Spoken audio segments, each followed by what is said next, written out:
All right, here we go. So I decided to play Crystrons here, and I'm going second. And I don't have really any hand traps, but it is a-okay. My opponent is playing Blue Eyes. He starts off with Wishes for the Eyes of Blue, and he sends Slifer the Sky Dragon. So that's kind of, concerning a little bit, but it's okay. Because Slifer does put up a floodgate, but I know how to play around the floodgate. You just put everything into defense, if I'm not mistaken. Where is it at? Slifer the Sky Dragon. Yeah, as long as you put it in defense, you should be fine until you pop the card. He's going to set True Light face up, and then he can use these two to go into a Erratic Seals, which it's okay because we have Call by the Grave. So we can actually get rid of the Erratic Seals with Call by the Grave, so we're not worried about that. And then he gets Majesties of the White Dragons, which can pop cards. So he can show up to 3 cards, pop 3, depending on how many Blue Eyes White Dragons he has in his hand, face up monster zone, or in the graveyard, and then destroy that many cards. I know for sure he has 2 of them in his graveyard, and then potentially 1 in hand. So yeah, that'll be how many he can basically pop. So we can bait that out with Speedroid Terratop. Yeah, here we go. And then I draw into Crystrons. Now this card right here, very powerful card. What I should be doing right here is normal summoning this card immediately, but my plan is to make sure I do Speedroid Terratop first, because if I don't, then the special summon of this won't be live. So I can only special summon this when I have no monsters. So have to do Speedroid Terratop first. He is going to then activate Erratic Heavenly Seals. Perfectly played here to just activate Call by the Grave to get rid of Erratic Seals. We're basically trading a card for a card, so that's fine by me. He's going to then Droll and Lockbird me. Now, if I could have saved the card for that. Now, what I should have done, if I'm being honest, is Crystrons first before I summoned this card here, just in case that he activated this card here and then popped these 2 immediately once I summoned, but he didn't do that. So it gave me time to actually summon Crystrons. And the reason why I say that that's important, because if he had flipped this over and popped these 2 before I can summon this one, which is very possible to keep him from thinking that I was going to go into something like Fiendsmith. But the fact that he actually, he didn't even know I was playing Crystron for one. So he had no idea up until the point that he saw this, that this was in my deck. But if he had decided to pop these 2, and then he had no more interruptions, if I normal summon this, it does nothing. If I activate Crystron Inclusion, it does nothing, because I can't search because of Droll. This card does nothing unless he activates something. So it can only chain. And then after that, I can't do anything with this Speedroid Terratop. I can't do anything with this Crystron in my hand. Like, literally, they do nothing because I can't search. Now, actually, I guess technically I could have special summoned the tuner with this one. So I could have popped this card, special summoned the tuner. This would go to the grave. But then I'd be right back where I am here, literally able to do nothing. So, yeah, I'm kind of in a pickle right here. But because he activates Majesties of the White Dragons, I can actually chain Crystrons to get access to the level 5s, which gets me access to my plays. So if he literally done nothing on my turn, then I lose the match, because all I can go into with these 2 level 3s is this card Cherubini, which only gets me access to level 3s, and those level 3s get sent to the grave and they can't search. But because he did what he did, I was able to go into Samurai the Destroyer. Not necessarily for Samurai the Destroyer, but more so just to get a level 5 into the grave. Those are my 2 level 5s are basically my combos pieces that I need access to be able to make Crystron plays through Droll and Lockbird. So because he actually activates this, I'm able to get a Samurai Destroyer. He then doesn't target either of the 2 level 3s. He goes for Samurai Destroyer because or he avoids Samurai Destroyer because, which tells me he's reading, by the way, because if he destroys this card, then basically I get to special summon one machine. But if I destroy it, nothing happens. But it says the synchro, which means that it has synergy with this card, Crystrons. So I could just activate Crystrons to get access to plays.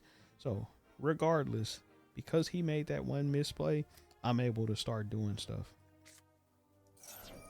So he's going to then activate True Light, which does nothing for him. It just sets follow up. So it sets Destined Rivals. And this card literally won't do anything unless he controls a Blue Eyes or a Dark Magician. So we are going to then go Crystrons effect right here. We're going to pop to summon out 2 bodies. We're going to go into Elgato. Elgato is going to add the Crystron cluster. And I need Crystron cluster so I can pop his True Light. And then we're going to use these 2 to go into Cyber Dragon Nova and then Cyber Dragon Infinity. And then we can use the inclusion in our graveyard to summon out the level 2 Crystrons. And like I said before, on his turn and on my turn, Crystrons, it can react to something and then activate. So when he activates anything to do anything, I can just Crystrons effect, and he can't just attack into Crystrons for a very specific reason, because all I have to do is wait until he does something and then pop True Light. So if he summons a monster, if he normals a monster, then I just pop True Light. If he activates an effect, then I activate Crystrons in chain reaction to that effect. So he has to do something that involves a monster first, or to try to attack over Crystrons, or he has to try to activate an effect, which then I can just chain Crystrons to that effect. So the only thing he can really do at this point is to activate something that I have to negate. That way I can't chain Crystrons to it because I have to negate it. So it would have to be a board breaker first to force out the infinity negate, and then he can normal summon, which would get popped, and then he would have to try to find another way to normal summon something without me being able to chain Crystrons. So yeah, he's kind of in a screwed position if I'm being honest. So we're just going to attack. We're going to set the Crystron cluster, and there it is. So he's going to summon. I'm able to chain Crystrons. I'm also able to chain the cluster. And then of course cluster can pop his True Light plus this card here, because I do have a Crystron Synchro, so I'm able to pop 2 cards. And then I go ahead and summon out F.A. Don Dragster. Now F.A. Don Dragster, this is the beauty to him, like even trying to do anything, is that I'm able to make another negate. So I don't have to use my Omni negate. I can use F.A. Don Dragster to negate a spell or a trap. So yeah, his cards get popped. He goes Maiden of White. Of course, I'm not going to use Cyber Dragon Infinity here, because Cyber Dragon Infinity is an Omni negate. I could have Omni negated the Maiden of White, but why would I do that when I could simply use F.A. Don Dragster to just negate the True Light that he puts right back onto the field? Of course he's going to activate that, because it's really his only play. He activates that, I just simply negate it, boom. Just like that, game's over. And I still have my Omni negate. If he pops this card, it'll float, and I'll be able to pop a card after. So we have plays. Let's go into the next match. All right, so here we're playing Crystron again against, this time I believe this is Yummy, if I'm not mistaken. It's either Yummy or Draco Tail, but I think it's Yummy. So we're going to go ahead and start off with Rite of Varus Mirror. Rite of Varus Mirror. Yep, it's Draco Tail. So he's got the Yummy emblem, but it's Draco Tail. He's going to go for Draco Tail Arthalion. And because we play Forbidden Droplet, this is very good card right here. I love Forbidden Droplet in this deck because it basically sends my cards to the graveyard. And if you know anything about Crystrons, they can play from the graveyard, so you don't really care. Now, I should have activated Faithful Adventure first before playing the card so I wouldn't have to discard something, but it is a-okay. We're going to go Smiger effect right here. Smiger to grab the inclusion. We're going to activate the Faithful Adventure right here. Activate the inclusion to search. Then we're going to go Sulfur to pop. And then we'll use the Faithful Adventure to actually chain block the Sulfur right here so he can't ash it. And then we're going to draw the Draco back. Discard to summon Wandering Griffin Rider. We're going to be able to equip. Summon out our Wandering Griffin Rider. And then we'll be able to send his Draco Tail back to the deck here. All he's got is this face down card right here, which we're not worried about it. We got an Omni Negate. We're going to go Elgato. And the thing about Crystrons is this deck is like very good against whatever decks your opponents are playing. And he just pretty much scoops it up right there. I was about to get a Spell and Trap Negate. And then also I was going to be able to set up a Omni Negate as well. So he goes ahead and he quits before I can even do that. But it is a-okay. Plus I would have been able to pop cards. So yeah, let's go into the next one. All right, so this time I'm going first, and I'm going to go ahead and start off with Tidal. Tidal is going to send the Sulfur to send also a Smiger. Smiger can search for a Crystron cluster. I'm going to activate inclusion. Now here's the beauty to it. I already had everything I needed. So Droll and Lockbird does pretty much nothing. There's only one thing that Droll stops, and that's me searching for Crystrons, which is fine because I can still get Crystrons on the field, so it is a-okay. We're gonna go ahead and pop inclusion to summon the Sulfur, and we go ahead and just send it Crystrons, or not Crystrons, yeah, discard Crystrons, and then we're gonna summon out the Elgato. Then we're gonna activate Crystrons right here to just go ahead and pop to summon out our bodies. So we're doing it as if it didn't matter anyways. Then we're gonna go Red Dragon Nova into Infinity. Then we're gonna activate the Sulfur right here to pop itself to summon another one out, and then we're just gonna go into F.A. Don Draxler. So we get our Spell and Trap Negate, we get our Omni Negate, plus our pop, and then we also get our Ash Blossom.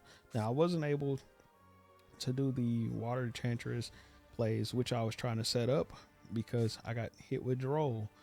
But Droll doesn't kill this deck, so we don't care. He's going to activate Cupsy Yummy. I'm going to negate the search, so no surprise for him, which is what he was more than likely going to search for. It's usually that's the surprise search. He's going to go Yummy Snatchy.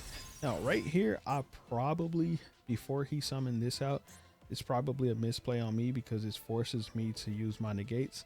Before he summoned his next card, I should have flipped over Cluster and actually popped his Yummy Snatchy, but it is a-okay because you'll see why. So he's going to activate Cookie to lower my attack. I don't care about that. I'm going to trigger to pop his Yummy Snatchy, and then he's going to trigger to try to hurry up and jump it off the field, and I don't care about that. So we're just going to go ahead and pop that card, and then he just quits just like that. So yeah, very easy dub against Yummy. I did make one misplay, but it didn't matter in the end. This deck is just really good. So yeah, if the reason I say that you want to pop the Link 1 is because most of the Yummy cards can't special summon unless there's a Link 1 or it would either have to be a Link 1 or a Synchro level 2 on the field for them to actually special summon. There is one that can special summon, but the other ones can't. So yeah, you just pop them and boom, they really can't follow up after that. But yeah, that's pretty much how that goes. So I mean, I won, so I don't know if I played it right or if I played it wrong, but I think I played it right, so we're okay. Let's go into the next one.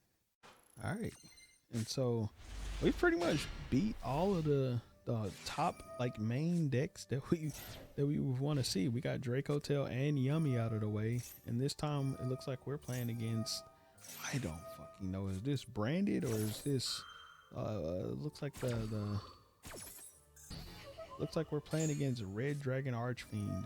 So, okay. Well, actually, it looks like Centurion, so I don't know.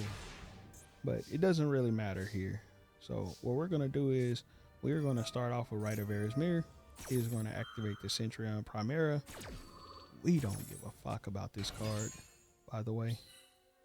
Going to activate the Adventure token, set the Faithful Adventure face up. He's going to add a Centurion to his hand.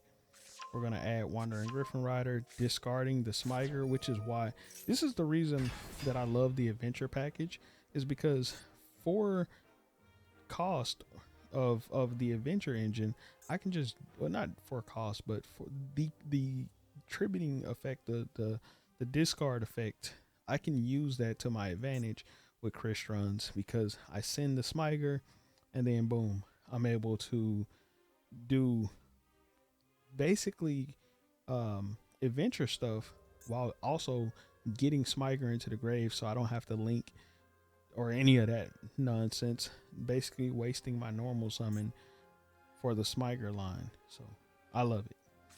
Then we're gonna go Draco back right here. Draco back's gonna send the Centurion to his hand, so no more Centurion plays for him. He's gonna have to wait, and all he really has is just these three cards right here. He's got these three cards on the field, which do fucking nothing for him. You can't do a damn thing with these cards. I know he has two Centurions in his hand and one potential hand trap. So we're gonna go Sulfador, and there it is. He just quits. We were gonna go full combo too, but he just quits. And we had Omni negate if he did have a hand trap, so it didn't even matter. But yeah. Let's take a look at the deck list. So here's the deck that I was playing. Just a 40 card Crystron deck. Probably not optimal for the current meta, but it's fine. It works. It does the job. There's not, I would say potentially there's not enough hand traps here, but it's okay. You could take out some cards to make things work a little better. I'd only run one Erismir, Rite of Erismir. I run 3 of the Water Enchantress. You could lower the number of Water Enchantress and change some of the other ratios, because you have ways of getting Water Enchantress to the grave. The reason I run 3 Water Enchantress is because of this other card. This card right here, Title, Dragon Ruler of the Waterfalls, it basically bridges everything together quite nicely. If you ever draw this card, it is very good at starting, especially if you draw this plus this or this plus this, because you can basically send this plus this to actually send this, or this plus this to send this. And so you basically get the 2 cards that you need into the graveyard, and they can ash this. So sometimes if they do ash it, you send as cost. So it sends the cards before they can do anything. And so it's already in the graveyard. So now you can start making the plays. It also sends the other card, so it doesn't trigger for them to do any droll plays or anything like that yet. So you can do your search or whatever, but they can ash it. So most of the time when they see you send like a Smiger, they don't want you to send something else. They don't know that you're going to send Water Enchantress. And if you have Water Enchantress, it's even better, because then they don't know what deck you're playing. So you send the Water Enchantress and they don't know. So they have to just hope that whatever you're going to send the other card is not something that's important, or they have to ash it. So I kind of like this card particularly, because it catches them off guard, and a lot of the times it can get Smiger in the grave without them being able to do any kind of reaction to it, other than just trying to ash the send effect, which they would either have to hold Ash if they're a smart player for this card, or they're going to just Ash the title. So one of the two. And then if they don't, here's the funny thing: if they don't Ash title, and they try to hold Ash for Smiger because they see you send Smiger, you're also going to send Water Enchantress. So you activate Water Enchantress and you do your adventure plays first. So then that way your Smiger, when you activate it, it can actually resolve. So basically this becomes the bait for it. So very good at actually playing through interruptions and baiting out interruptions with Crystrons. If you get Trishtaros, which if you want to run this card at 3, you can.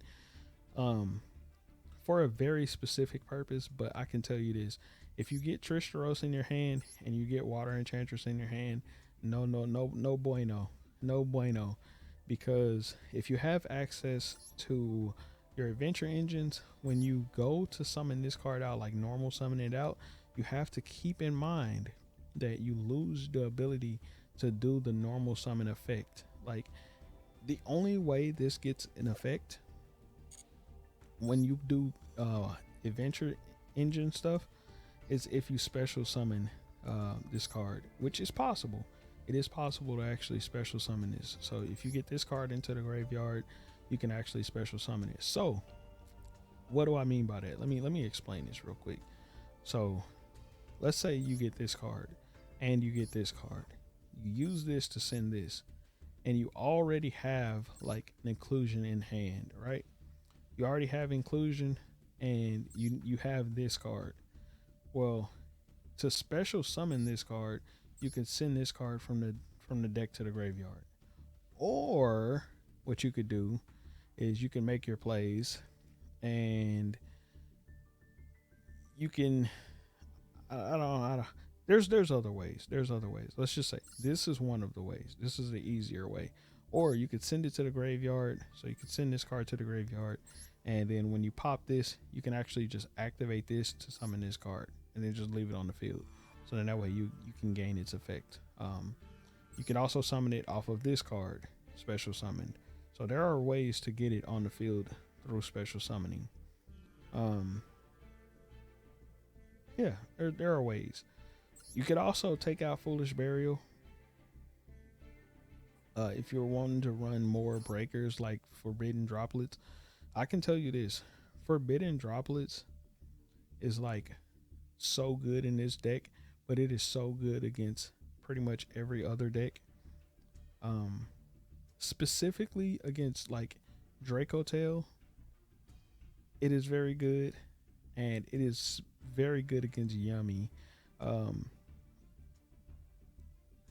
I guess the best way to describe this is, imagine you're playing against a Draco Tail player, right? They have Horn, they have Flame, they have Pymena in hand, and they have Gulamel on the field. The other monsters and shit don't really matter. They also have Sting. Sting kind of hurts a little bit, right? Because Sting can get rid of your shit in the graveyard. But if you are playing, you can bait out a Sting, because with this deck specifically, you can start sending a lot of shit to the grave, and then as soon as they see with Sting, are they going to stop Water Enchantress or are they going to stop Smiger? Because they have to stop one of the two. If you send with this, you send Smiger to the grave off of title with Water Enchantress, and then, or Water Enchantress plus the title, you send these two, and then you send Smiger, and they see it. Depending on what they see hit the grave first, or what you send from the deck to the grave, they're going to banish one of them anyways. But most of the time, they're going to try to stop Water Enchantress. So if, let's say they don't stop Water Enchantress, right? And their decision is, well, we have a negate for, we can sting the Smiger, let him Water Enchantress, and then use Flame on the Rite of Varus Mirror, right? So they get rid of this card, they leave this one in the grave, you activate this in the grave, and then you get up an Omni negate, and then you have cards in your hand that can play through whatever, right? Now they may have banished your Smiger, but now you got an Omni negate, and then they have to pray that you don't have something to play through that. Or let's say, so now they pretty much try to stop two of your plays. So they stop the fatal the adventure stuff with Flame. They stop the other stuff with Horn, or not Horn, but with so Flame and Sting would stop those two, and that's if they put Sting down. Most players don't anyways, but if they do, Sting and Horn or Sting and Flame would be what they would need to stop those two cards, and then you just play everything in defense to play around everything else they do. So to play around Horn, Gulamail, if you forbidden Droplet Boom, you can stop Gulamail right then and there. Yeah, you get a lot of being able to play through Draco Tail shit. And once you do start getting stuff into the graveyard, once you set up Crystron Cluster, it's pretty much over with for them, because as soon as they start setting traps, you just pop them right away. So they can't really gain a whole lot of advantage. And the thing is, once they use the traps, you start forcing them to use them all at the same time, so they can't shuffle traps back in. So in that way, their traps become dead. And that's kind of the game plan with any deck, is you want them to use their traps at the same time. So like, let's say they have two traps on the field, right? They activate Horn or Flame, and you have Crystron Cluster set up. Like, it's already set up and you can pop a card. When they activate Flame to negate a spell, then you would chain this to pop the Horn. So then that way they lose Horn and Flame at the same time, or Horn, Flame, Sting, whatever. And now they have to activate it or they lose it, and that's how they draw another card. Now you're forcing them to lose them both at the same time, so now they lose the ability to shuffle them back. And this is a grind game deck. Crystron is one of the strongest grind game decks in the game. Then let's say you're playing against Yummy. Yummy has probably some of the strongest grind game as well. Yummy can play through a lot, and Yummy can insulate a lot of their plays. But the thing about Yummy is you have to stop them early. If you stop Yummy early, then it's hard for them to play through anything. Once they get started, it's kind of like they're like Juggernaut. Once they get started, you're not stopping them. It's pretty much game over at that point. But if you can get them stopped, meaning that if you can stop them from being able to do any of the surprise plays, surprise is one of their best cards. Keep them from getting surprised, makes it very difficult for them to do anything. You pop their field spell, makes it very difficult for them to get their plays started. Unless they have a lot of cards in hand, which is what happens a lot of the times, is they have a lot of cards in hand specifically because they know that's how people beat the deck. So you just have to be mindful of that. Once they get the Link 1 on the field, you want to get that thing off the field as quickly as possible before they can put another body down. Or if they get the Synchro on the field, then you just kind of don't want to really do much of anything, because they'll just react to it and then they'll start doing more shit. But if you can negate it, if you can negate the Synchro when they do it, or the play to chain, like jump it off the field to summon more bodies, if you can negate that with like an Omni negate or something, then you might be able to stop them. But ultimately this deck puts up Omni negates. So yeah, that's the beauty to this deck, is you'll have access to Baron de Flor, which you didn't even see me do. You'll have access to the two FA Don Dragsters. You'll have access to Psyframe Lord Omega to be able to put stuff back. You'll have access to the Crystron Ella Skeletons. Usually I would run more of these, but for the sake of being able to get into Baron de Flor plays as like kind of follow up down the line, you could even do it early. You don't have to do it late. You can do it early. We also have Makaba in here in case they drop a Nibiru while we're making Nova. We can just play through that. This is the funniest thing to it. That actually happens the most is when when you're making your plays, they see you go into Nova, and then they think, oh, well, if I drop Nibiru on Nova, then that's pretty much the end of their turn. Um, I've had Nova on the field and Tristaros on the field, and someone dropped Nibiru on me while I had those two on the field. And I actually just chained Tristaros and went into Samurai Destroyer. And when it wiped it off the field, my board was stronger than what it would have been if they had not Nibiru'd me. So the reason why is because this card right here will allow me to actually target one machine monster in the graveyard, special summon it. Doesn't say what kind of machine, it just says target one machine monster in your graveyard, special summon it. Well, what card actually would hit the graveyard? Well, this happens to be a machine. So they Nibiru'd to get this card off the field. I had Tristaros on the field, and basically I just put it right back on the field. It didn't have any material, but it's fine. It don't need any. And then I just simply put Cyber Dragon Infinity over the top of Cyber Dragon Nova. And so now I'm also able to just suck up their Nibiru because most of the time they put it in attack position with the Cyber Dragon Infinity. Boom. And that takes their card, right? This actually happened too. So now I have another material underneath it. So that's 2 Omni Negates once per turn. And then the Makaba actually comes out because they also get rid of Nova. I don't know why I call it Nova, but they also got rid of Nova. So I think I said the effect of Samurai Destroyer. Yeah. So Samurai Destroyer puts the machine on the field, but when you get rid of Nova, it also has an effect. So if this card in your possession is sent to the graveyard by an opponent's card effect, you can special summon one machine fusion monster from your extra deck. So that's when you summon out Makaba. That's what Makaba's in the deck for. So 2 Omni Negates.